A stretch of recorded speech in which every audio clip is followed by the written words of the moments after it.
시편 93편은 천지를 창조하신 하나님께서 온 세상을 다스린다는 것을 노래하는 시입니다. 그 첫 마디가 대단히 강력합니다. 주님이 다스리신다. 1절에 이렇게 시작합니다. 하나님은 정말 천지를 창조하셨고, 그리고 그 하나님의 나라는 영원합니다. 시편 기자가 1절, 2절에서 이렇게 노래합니다. 주님이 다스리신다. 위엄을 갖추시고 능력의 허리띠를 띠시며 다스리신다. 그러므로 세계도 굳건히 서서 흔들리지 아니한다. 주님의 왕위는 예로부터 견고히 서 있었으며 주님은 영원 전부터 계십니다. 여러분은 진짜 창조주 하나님께서 온 세상을 다스린다는 사실을 믿으십니까? 제가 다시 묻겠습니다. 여러분은 진짜 하나님이 온 세상을 다스리는 것을 믿으십니까? 정말 믿으십니까? 아마 여러분들 중에는 하나님이 천지를 창조하시고 그리고 세상을 다스린다는 말에 대해서 처음 들으신 분은 없으시겠지만, 그러나 왠지 공허하게 들리는 분들도 꽤 많으실 겁니다. 교회에서는 늘 하나님이 세상을 다스린다고 말씀은 하지만 실제로 자신이 경험하는 세상 속에서는 하나님의 통치를 경험하기 어렵기 때문입니다. 힘 있는 강대국이 세상을 다스리고, 권력을 가진 사람이, 돈 있는 사람이, 재능 있는 사람이 세상의 모든 걸 좌지우지하는 거 아닙니까? 진짜 하나님이 세상 통치하고 다스리는 거 맞습니까? 많은 사람들이 스스로 자기를 속이고 있는데, 그 중에 우리가 하는 신앙 고백과 찬송도 들어갑니다. 프랭크 루박의 편지를 보면 프랭크 루박 선교사님이 일기를 쓰셨는데 거기에 이런 내용을 쓰셨더라고요. 자기가 참 좋아하는 찬송가가 있어서 늘 부르던 찬송가가 있었습니다. 우리 찬송가의 407장에 해당되는 찬송가입니다. 구주와 함께 나 죽었으니 구주와 함께 나 살았도다. 영광의 그날에 이르도록 언제나 주님만 바라봅니다.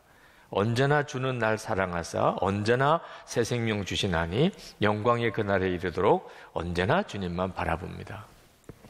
그런데 어느 날 프랭크 루박 선교사님이 갑자기 깨달아진 게 있었습니다. 그분이 그날 일기를 이렇게 썼습니다. 나는 그 찬송가를 즐겨 불렀지만 찬송가 가사대로 구주와 함께 죽고 구주와 함께 살지도 않았고 언제나 주님만 바라보며 살아본 적이 없었다는 것을 깨달았다. 바로 이것이 지금 내가 마음을 다하여 찾기를 원하는 것이다. 우리는 신앙 고백도 하고 찬송도 부르지만 정직하게 여러분 자신이 진짜 그렇게 믿는 겁니까? 정말 여러분은 그렇게 노래할 확신이 있는 것입니까? 만약에 우리가 진짜 하나님이 온 세상을 다스린다는 것이 믿어지면, 그러면 우리의 생각과 말과 행동이 완전히 달라지게 됩니다. 염려할 게 뭐며 두려워할 게 뭡니까? 하나님이 진짜 온 세상을 다스리는 것을 정말 믿는다는 것은 놀라운 일입니다. 우리가 예수님을 믿고 우리 안에 믿음이 바뀌어버렸는데, 그게 바로 하나님은 살아계시고 창조주이시고 온 세상을 다스린다는 것입니다. 시편 기자가 3절 말씀에서 큰 물, 강물에 대해서 그가 말하는데, 그때 당시에 또 시편 기자에게 있어서 이 세상에서 가장 강력한 것은 큰 바다, 파도가 치는, 그리고 홍수가 나는, 그때 엄청난 물이 쏟아져 흐르는 것, 그게 그들에게 있어서는 가장 컸던 모양입니다. 3절에 주님, 강물이 소리를 지릅니다. 강물이 그 소리를 더욱 높이 지릅니다. 강물이 미친 듯이 날뛰며 소리를 높이 지릅니다. 성경에서 큰 물이나 바다라고 말하는 것은 우리 인간의 힘으로는 도무지 어찌할 수 없는 거대한 세력을 말합니다. 옛날 사람들은 바다를 혼돈의 근원이라고 생각하고 괴물이 그 속에 살고 있다고 그렇게 생각했습니다. 노아 홍수도 그랬고, 몇 년 전에 일본과 인도네시아에서 일어난 쓰나미도 우리가 다 아직도 기억하고 있죠. 지금도 여전히 홍수나 쓰나미는 엄청난 자연재해입니다. 그러나 시편 기자는 하나님은 그보다 더 크시다. 이 거대한 강물보다, 홍수보다, 이 바다보다 하나님은 훨씬 크신 분이라고 그렇게 노래합니다. 4절에 큰 물소리보다 더 크시고 미친 듯이 날뛰는 물결보다 더 어미하신 주님, 높이 계신 주님은 더욱 어미하십니다.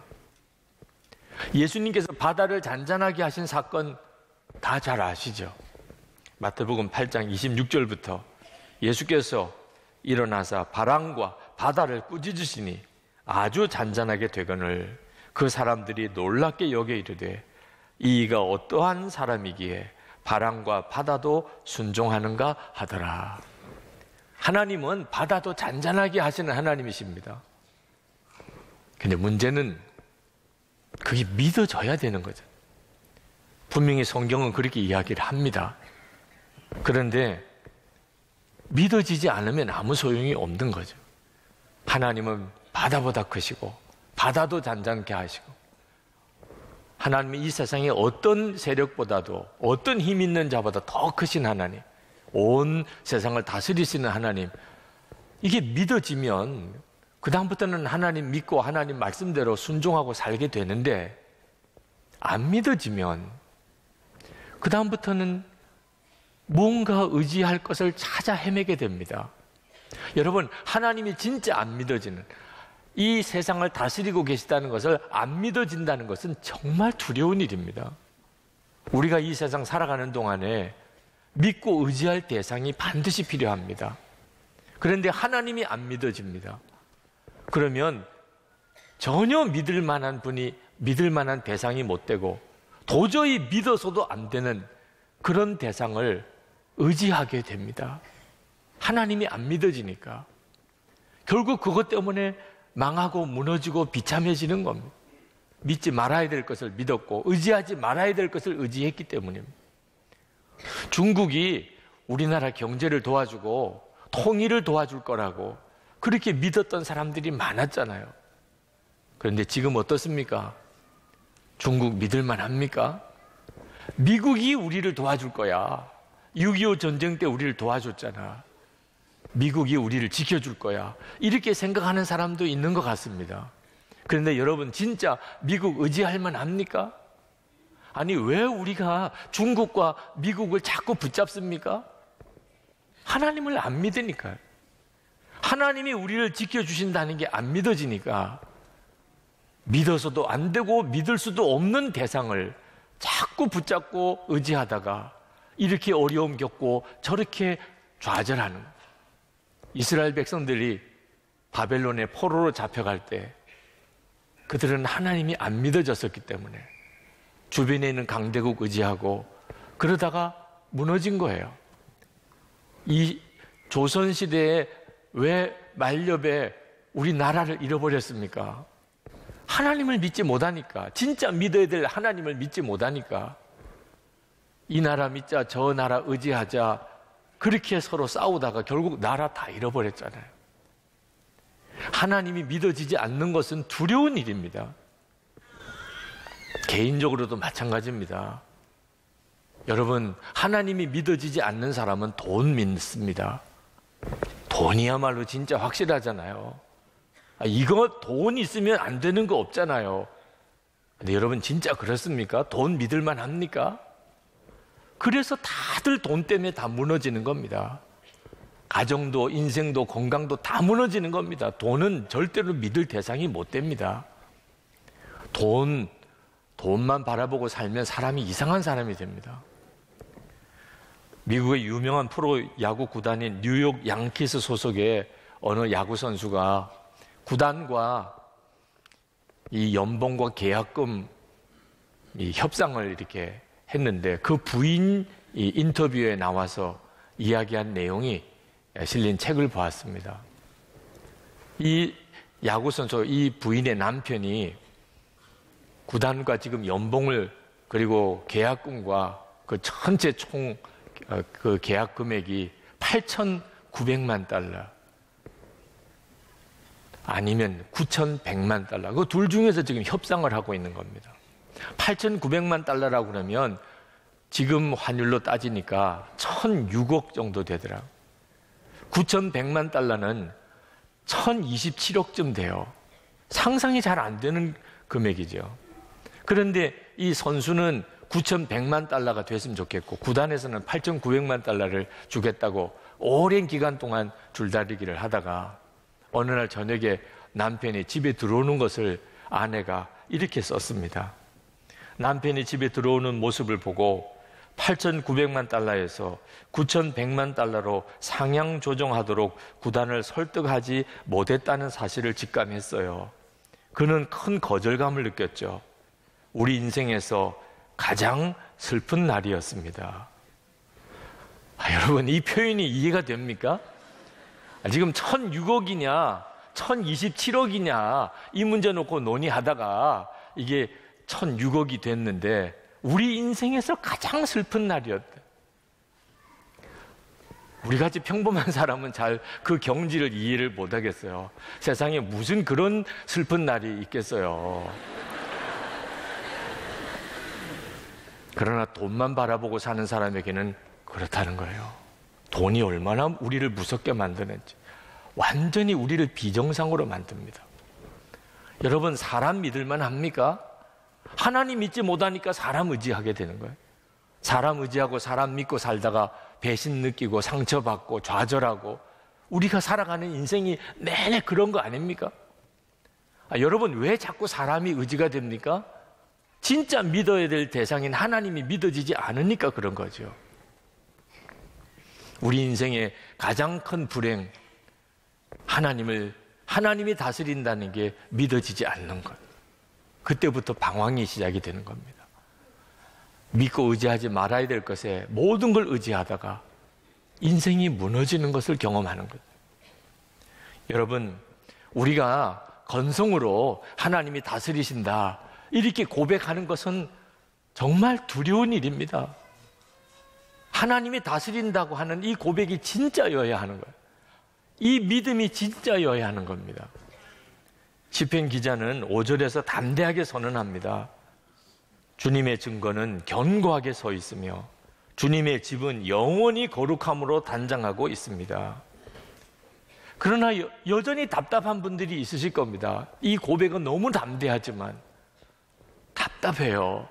주님의 증거는 견고히 서 있으며 그렇게 느껴지지 않으니까 그런 거예요. 하나님이 이 세상을 다스린다는 증거가 어디 있냐 말이에요. 아니, 가만 둘러보니까 권력 있는 사람, 돈 있는 사람, 재능 많은 사람, 소위 갑질하는 사람들이 다 세상 다스리는 것 같아요. 강대국들이 결국은 이리저리 좌지우지 다 하는 것 같아요. 하나님이 다스리는 증거가 도대체 있습니까? 사람들이 하나님이 통치하시는 것을 경험하지 못하는 이유는 하나님이 어떻게 세상을 다스리는지를 모르기 때문에 그렇습니다. 하나님은 절대로 강대국이나 권력 가진 사람이나 돈 있는 사람이나 그런 사람들처럼 우리를 다스리지 않으십니다. 그런 기준으로 보니까 하나님이 어디 계시냐 그런. 하나님은 우리를 어떻게 다스리시죠? 성육신의 통치로 우리를 다스리세요. 하나님이 우리를 다스리는 방식을 정확하게 알아야 돼요. 하나님은 우리를 구원하시려고 이 땅에 사람으로 오셨습니다. 우리의 죄를 다 대신 지시고 십자가에 죽으셨어요. 그리고 다시 우리의 마음속에 오셨어요. 수고하고 무거운 짐 주님 다 짊어져 주시고, 그리고 우리를 성전 삼아 우리와 함께 하시는 그런 방법으로 하나님은 우리를 다스리세요. 우리가 그 사실을 알고 나면 하나님이 지금도 온 세상을 다스린다고 하는 사실에 대해서 조금도 의심할 수가 없어요. 하나님이 다스리시는가? 저 자신이 증거예요. 저 자신이. 지옥에 갈 수밖에 없는 저. 우리 주님이 저를 사랑하셔서 저와 하나 되시고 저 위에 십자가 죽으시고 저도 죽게 하시고, 그리고 부활의 주님으로 살게 하시고 제 안에 오셔서 나의 주님이 되시고 나의 왕이 되셔서 제가 주의 종이 되게 만들어 주셨어요. 그게 하나님이 저를 다스리심이죠. 여러분들은 또 증거 아니십니까? 오늘 예배드리러 오신 여러분, 하나님께서 여러분들을 어떻게 다스리셨나요? 여러분 위에 오셔서 여러분 위에 죽으시고, 그리고 지금 여러분 안에 오셨잖아요. 하나님께서 정말 천지 세상을 다스리시나? 우리는 정말 우리야말로 증거가 너무나 분명하지 않습니까? 하나님이 온 세상을 다스리신다. 여러분 자신이 증인이세요. 우리는 하나님 앞에 기도의 부름을 받았습니다. 하나님의 나라가 이 땅에 임하기를 기도하라. 이건 우리의 중요한 사명입니다. 제가 어느 날 매일 그렇게 기도하지요. 하나님의 나라가 속히 이 땅에 임하소서. 그런데 그날 특별히 제 가슴 속에서부터 뜨거운 감동이 막 밀려왔습니다. 내가 도대체 무엇이기에 하나님의 나라가 임하기를 기도하고 있는가? 그 자체가 너무 황홀하고 황송하고 자격 없는 내가 도대체 이 엄청난 기도를 하나님께 드릴 수 있다니, 그런 마음에 확 사로잡혔어요. 여러분, 하나님의 나라를 위해서 기도하는 것을 절대 소홀히 여기시면 안 됩니다. 이건 엄청난 복이에요. 하나님의 나라 백성이라는 이보다 더 큰 증거가 없습니다. 하나님의 나라를 위해서 기도하고 있다는 것, 그가 하나님의 나라 백성이라는 뜻이잖아요. 그러나 여러분, 우리가 기도할 뿐만 아니고 외칠 수 있어야 돼요. 하나님은 온 세상을 다스리신다. 핵무기나 또는 군사력이 세상을 좌지우지하는 거 아니고, 권력이나 돈이나 재능이 우리를 다스리는 거 아니라 하나님이 다스리신다. 문제는 이것을 어떻게 사람들에게 깨닫게 할 수 있냐는 방법은 하나 있습니다.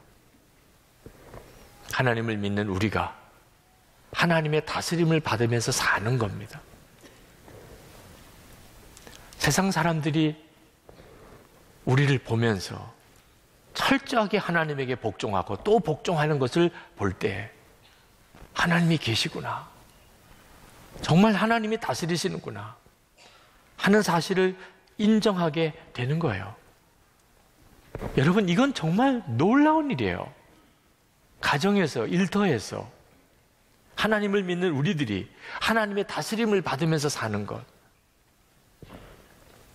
하나님이 온 세상을 다스리시지만 또 우리 자신을 다스리시잖아요. 라비 제커라이어스의 오직 예수에 보면 거기 컬럼비아 성경대학원의 총장을 지냈던 로버트슨 맥킬킨 박사의 아내 사랑 이야기가 나옵니다. 이 로버트슨 맥킬킨 박사의 아내 뮤리엘은 20년 동안 알츠하이머 병을 앓아왔습니다. 치매이지요. 근데 아내의 이 치매가 점점 심해집니다. 어느 날 맥킬킨 박사는 총장직 사임을 합니다. 자기가 맡았던 중요한 직책들을 다 사임합니다. 왜냐하면 치매에 걸린 아내를 돌보기 위해서. 그가 쓴 책에서 아내와 있었던 일 하나를 소개했습니다. 한 번은 애틀란타에서 비행기가 연착되어 서너 시간을 기다려야 했다. 이제 힘겨운 시간이 시작된다. 몇 번마다 아내는 똑같은 질문을 던지고 나는 똑같은 대답을 할 것이다. 아내는 우리가 여기서 무엇을 하고 있는 것인지, 그리고 언제 집으로 가게 될지 물을 것이다. 나는 몇 번이고 같은 대답을 해야 한다. 그리고 몇 번마다 터미널 복도를 열심히 빠른 걸음으로 다닐 것이다. 왜냐하면 아내를 잃어버리지 않기 위해서다. 아내는 빠른 걸음으로 걷기 때문이다. 그녀를 따라가려면 거의 뛰다시피 해야 한다. 한 매력적인 여성이 우리 건너편에 앉아 컴퓨터로 열심히 작업을 하고 있었다. 아내와 한바탕 터미널 복도를 걷고 왔는데 그녀가 컴퓨터에서 눈도 떼지 않은 채 무슨 말을 했다. 나에게 무슨 말을 한 것 같지만 알아들을 수 없었다. 우리가 계속 움직였던 것 때문에 항의를 하는 것인지 모르겠다는 생각이 들어 사과하려고 물었다. 무슨 말씀이신가요? 그러자 그녀가 말했다. 그저 혼잣말 했어요. 저렇게 나를 사랑해 줄 남자를 만날 수 있을까? 라고. 치매에 걸린 자기의 아내를 부러워하는 여자가 있더라. 로버트슨 맥킬킨 박사가 이런 말로 자신의 책을 마무리 지었습니다. 아내는 자신의 고요한 세계에서 참 만족스럽고 사랑스러운 사람이다. 그래서 나는 종종 이렇게 기도한다. 주님, 그녀를 조금 더 제 곁에 머물게 해주시면 안 될까요? 예수님께서 그녀를 부르신다면 나는 그녀의 고요하고 아름다운 자취를 얼마나 그리워하게 될까? 물론 내 마음이 어려워질 때도 있지만 자주는 아니다. 그건 말이 안 된다. 게다가 나는 그녀를 돌보는 것을 좋아한다. 그녀는 나의 소중한 사람이다. 여러분은 로버트슨 맥컬킨 박사의 이 아내 사랑의 이야기를 들으실 때 어떤 느낌이세요? 남편이 아내를 사랑한다는 게 어떻게 하라는 거예요? 남편이 아내의 머리라는 게 뭘 말하는 건지를 우리에게 그대로 전해줍니다. 이게 하나님이 우리를 다스리는 방식이세요. 여러분이 이 사실을 알게 된다면 하나님이 온 세상을 다스린다는 게 얼마나 놀라운 복음인지 감동하게 됩니다. 하나님을 믿지 않는 세상 사람들에게 책 속에 나오는 신앙의 위인을 소개해 줄 필요가 없어요. 그건 그들에게 아무 의미가 없어요. 하나님을 믿지 않는 세상 사람들에게 중요한 것은 가정에서, 일터에서, 거기서 하나님에게 철저히 복종하는 그런 사람을 만나게 해주는 거예요. 이것이 저와 여러분이 해야 될 일이잖아요. 여러분 주변에 있는 사람들이 여러분을 볼 때 저 사람은 하나님에게 복종하는 사람이야. 그렇게 평가받을 수 있겠습니까? 여러분의 자녀들이 여러분은 하나님에게 복종하는 사람이라고 증언해 줄 수 있을까요? 우리가 이렇게 교회에 모인 것은 함께 모여서 예배 같이 드리자는 것만 아닙니다. 하나님에게 철저히 복종하는 신앙 공동체를 세우자고 우리가 이렇게 모인 거예요. 방송국 기자가 카메라 들고 와서 우리 교회에서 한 달 동안 합숙하면서 우리 교회의 모든 것을 다 취재하고 마지막 결론이 이 사람들은 하나님이 다스리는 사람들이네. 이렇게 해줄 수 있는 바로 그 교회 공동체. 그렇다면 우리는 세상 사람들에게 하나님이 다스린다고 말할 수 있습니다. 그리고 세상 사람들도 눈이 뜨이게 됩니다. 저는 오늘 이 시간 여러분 모두가 24시간 정말 하나님을 바라보며 그리고 철저히 하나님의 다스림을 받는 이 복되고 놀라운 길을 가시게 되기를 축복합니다.